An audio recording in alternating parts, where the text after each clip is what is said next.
Assalamu alaikum students. Today we're going to start the topic characteristics of sound. Pitch is one of the characteristic of sound. Pitch is the characteristics of sound by which we can distinguish between a shrill and a grave sound. Srila और grave का क्या मतलब है? Shrill कहते हैं बारीक आवाज़ को और ग्रेव कहते हैं भारी आवाज़ को।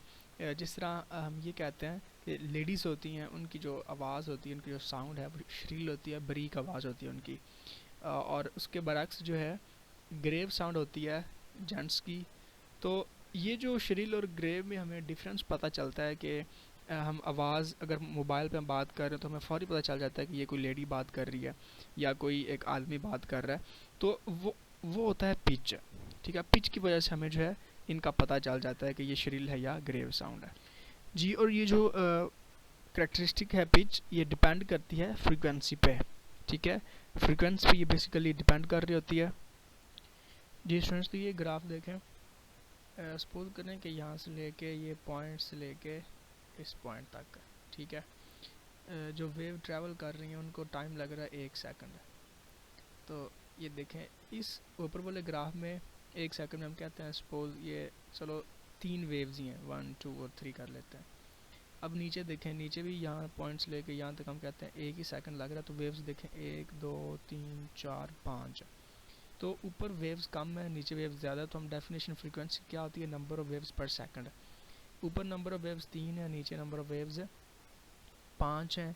तो नीचे वाले ग्राफ की फ्रीक्वेंसी हाई है, ऊपर वाले की फ्रीक्वेंसी लो है। तो जिस तरह हमने कहा था कि पिच डिपेंड्स अपॉन फ्रीक्वेंसी, तो ऊपर वाले ग्राफ में फ्रीक्वेंसी क्या है? लो है, तो इधर लो पिच होगी। और नीचे वाले ग्राफ में फ्रीक्वेंसी हाई है तो पिच भी हाई होगी। अब दूसरी बात है, अगर पिच हाई है तो उसका साउंड पे क्या इफ़ेक्ट होगा? हाई पिच का मतलब होगा श्रिल साउंड है, मतलब आवाज़ अगर फ्रीक्वेंसी ज़्यादा है तो आवाज़ श्रिल होगी, बारीक होगी। अगर फ्रीक्वेंसी लो है तो ग्रेव साउंड होगी। तो इसीलिए कहा जाता है कि जो लेडीज़ होती हैं उनकी फ्रीक्वेंसी ज़्यादा होती है तो उनकी श्रिल साउंड होती है, और जो जेंट्स होते हैं उनकी फ्रीक्वेंसी लो होती है तो उनकी ग्रेव साउंड होती है। As we know, pitch depends upon frequency. Higher pitch means higher frequency and vice versa. Means अगर lower pitch होगी तो lower frequency होगी. A frequency of sound of ladies and children is higher than that of men. तो इनकी frequency ज़्यादा होती है जी। तो लेडीज़ और जो चिल्ड्रन होते हैं उनकी फ्रीक्वेंसी ज़्यादा होती है मैन से। Therefore the voice of the ladies and children is shrill then and of high pitch. The relationship between frequency, ये जो है वो फिगर जो आपको मैंने ग्राफ दिखाए थे वही रिलेशनशिप जो है पिच और फ्रीक्वेंसी को रिप्रेजेंट करते हैं। There is another characteristic of sound which is quality जी। स्टूडेंट्स, तो ये जो क्वालिटी है is the characteristic of sound by which we can distinguish between two sounds. Quality के थ्रू हम दो साउंड्स के दरमियान जो है डिस्टिंग्विश करते हैं।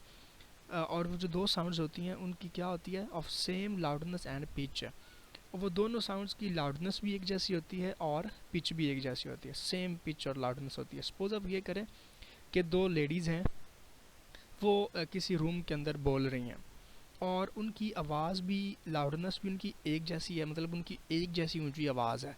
लाउडनेस का मतलब होता है कि उतनी आवाज़ ऊंची होना या कम ऊंची होना, तो लाउड होना। तो उनकी एक जैसी लाउड आवाज़ है और पिच, उनकी पिच भी एक जैसी है, मतलब उनकी आवाज़ जो है एक जैसी ही बारीक है। श्रिल फ्रीक्वेंसी भी एक जैसी, आप ये कह सकते हैं, पिच रिलेटेड टू फ्रीक्वेंसी।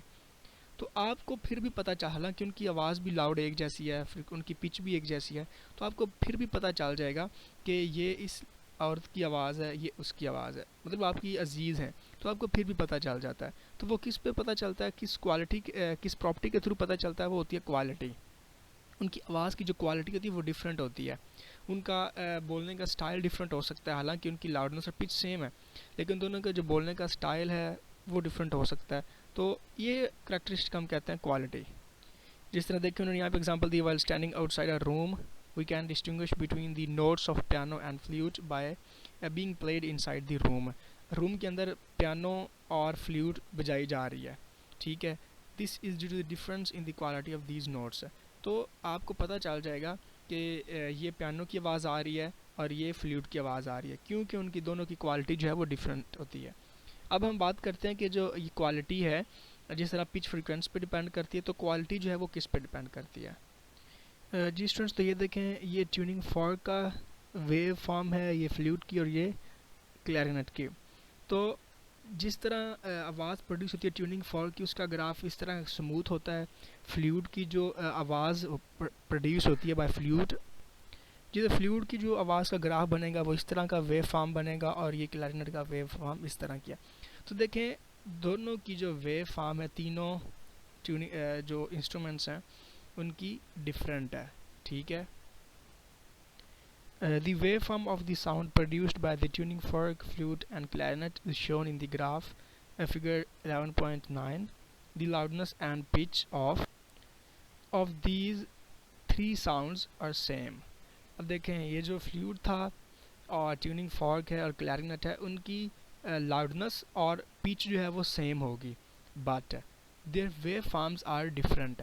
तो वही बात होगी है कि उनकी जो वेव फॉर्म प्रोड्यूस होती है, या जिस तरह मैं वर्ड यूज़ कर रहा था उनके स्टाइल की, तो उनकी जो वेव फॉर्म्स होंगी, उनकी जो आवाज़ होगी, तीनों की डिफरेंट होगी।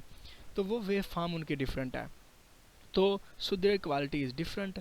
उनका जो क्वालिटी होगी साउंड की वो डिफरेंट होगी, क्योंकि उनकी वेव फॉर्म एक जैसी नहीं है, हालांकि जो लाउडनेस और पिच वो एक जैसी है। So we can distinguish from each other. तो हम ये कह सकते हैं कि जो वेव फॉर्म है depends upon quality depends upon wave form, ठीक है। वेव फॉर्म डिफरेंट होगी किसी भी साउंड की, तो हम जो है डिस्टिंग्विश कर पाएंगे। आई होप ये आप लोगों को समझ लगी होगी कि क्वालिटी क्या है। क्वालिटी के थ्रू हम किसी भी तरह की जो साउंड्स होती हैं उनको डिस्टिंग्विश कर पाते हैं, हालांकि उनकी लाउडनेस और पिच सेम होती है। तो ये आपको समझ आ गई होगी। ओके जी स्टूडेंट्स।